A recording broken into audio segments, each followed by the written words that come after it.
Alright, so the Premier League has just announced their March fixtures. I've got a spreadsheet here that takes us through them all. We're going to look at some 3-for-1s and the single game days that they have released, and we'll see what we can do in terms of transfers. So below here is where all of our fixture days are coming in. Everything before that we've already known.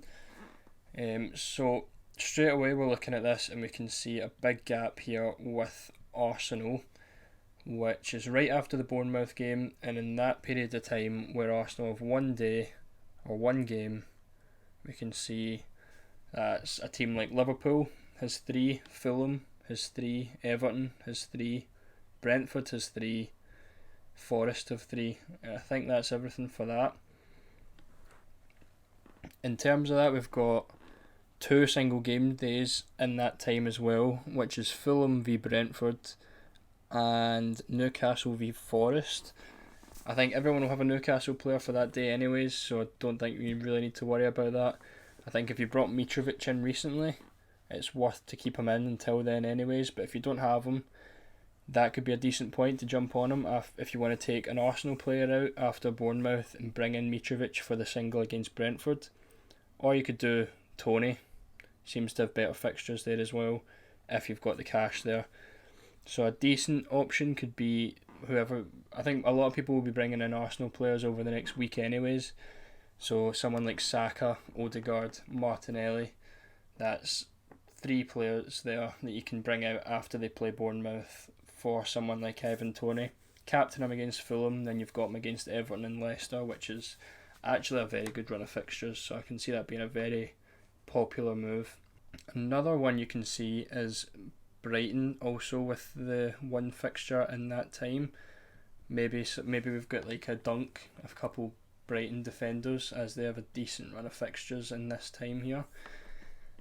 So again, Dunk, similar price to Mitrovic if you wanted to bring him in.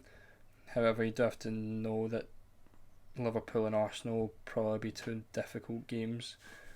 Okay, so another noticeable one is in here, which is actually the same period as your City players. If you're still going to have City players at that point, I don't know, I maybe have to look at form, because I think most people now are taking them out anyways, so it's probably not something to be too worried about.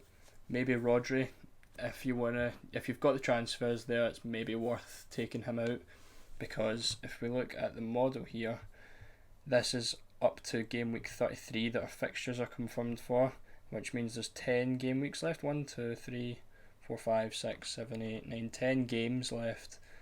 So if you're like sitting on 30 plus transfers, you're probably going to want to use a good chunk of them in this period of time, because then after that you've only got 10 games to use the rest of them, and you don't want to be left with too many.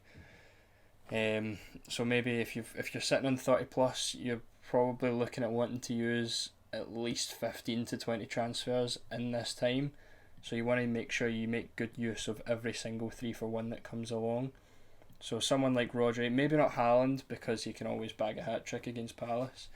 But you're looking at that and you're thinking, right, if I've got Rodri in my team, it's maybe worth taking out for a Liverpool player, for Tony, as I just previously said.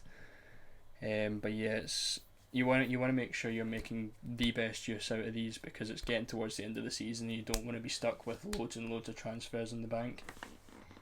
I think one specifically for Mitrovic owners, there's a 3-for-1 opportunity right after the Chelsea game on Friday, or next Friday.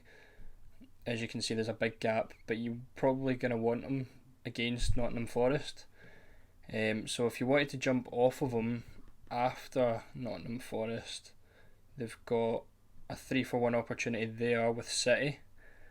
So you could have Mitrovic take him out after Forest, bring in a City player, that way you've got them for Forest and you've got them for Bournemouth and actually Newcastle, and then you could jump back on him, or just do a swap to Tony at that point, depending on who you've got. So Mitrovic, a similar player, Ake is a similar price, Akanji a similar price.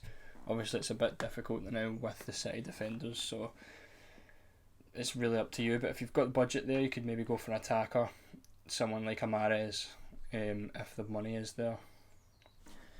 One that just jumps out for anyone with a Liverpool player for the single game day against Everton, after the Newcastle game, it just creeps into the March fixtures. There's one fixture for Liverpool against Crystal Palace.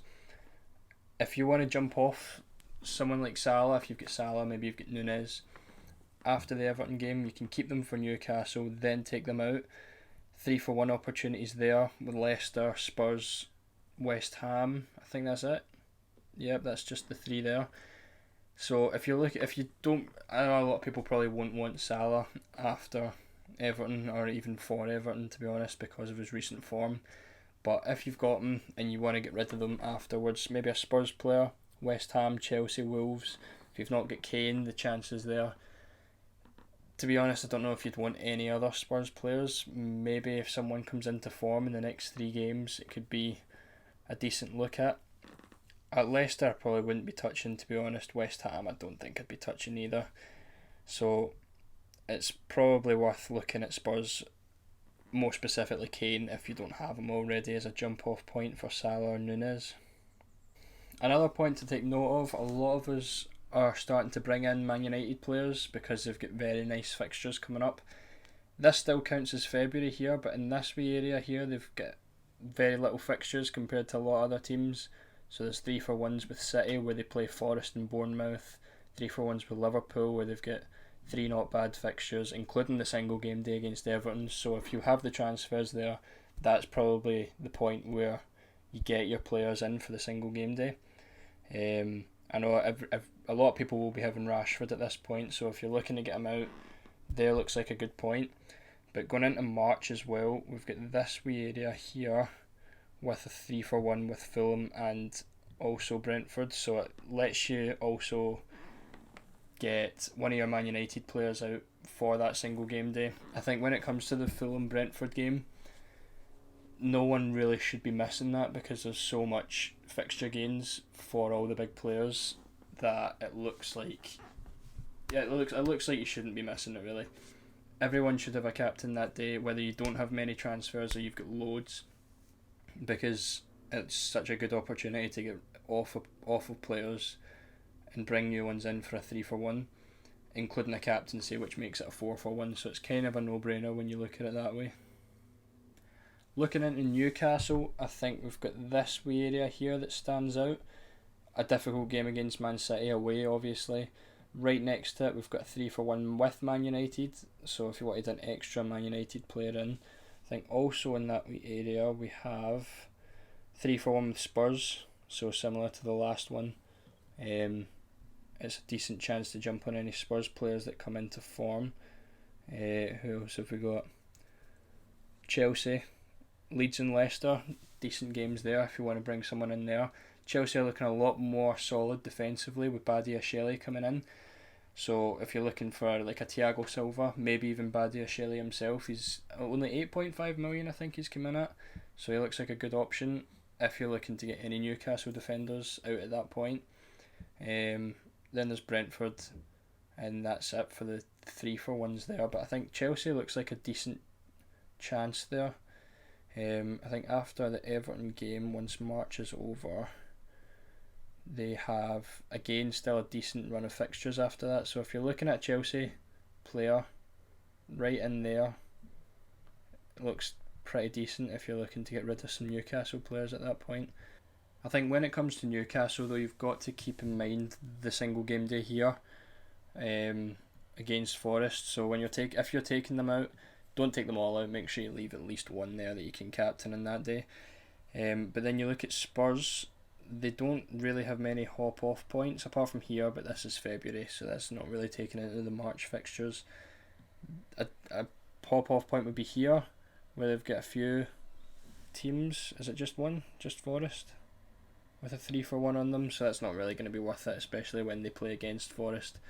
You're not really going to be looking at taking Kane out for that game, so if you've got a Spurs player, you're probably looking at keeping them right through March. There's no real fixture gains there that you can make, so Kane's probably going to end up staying in a lot of teams throughout that.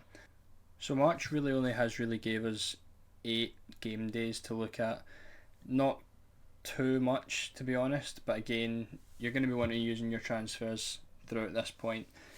And there's not too many rogue shouts for captaincies either, so it looks decent. I think going into March, again, you're going to want to use all the 3-for-1 opportunities that you've got there. Feel free to take a picture of this spreadsheet, and then you can have a look at some yourself for any plans you want to make for transfers. But that's everything. I hope you enjoyed. If you enjoyed it, please leave a like and subscribe, and I'll see you in the next video.